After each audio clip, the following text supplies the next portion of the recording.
My name is Shirley Chung. I'm chef owner of Mystery Cafe in Culver City, Los Angeles. I was born and raised in Beijing, China. I came to America when I was 17 for college. I just hated my job, working in Silicon Valley, making a lot of money, so I bought a lot of shoes, but also feeling like wasting my life away.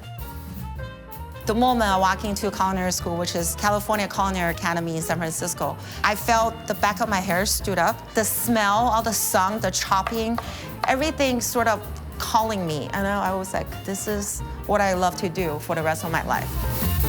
So, what I'm holding in my hand, this is my jumbo cheeseburger pastickers. So I created this dish when I was on Top Chef season 14, just about going to finale.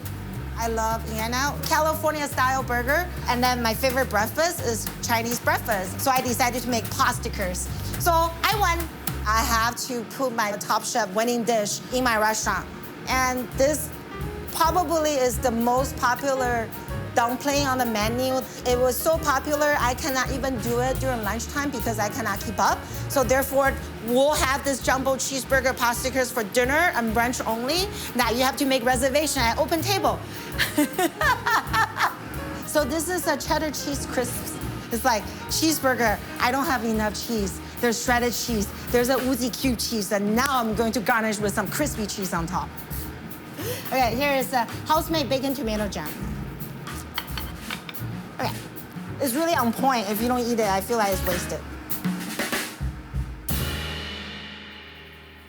Top Chef, season 14, we have this one DVD, The Notebook. 16 of us, restaurant owners, chefs, and we're all sitting there bawling and crying like a big baby. That was my Top Chef story.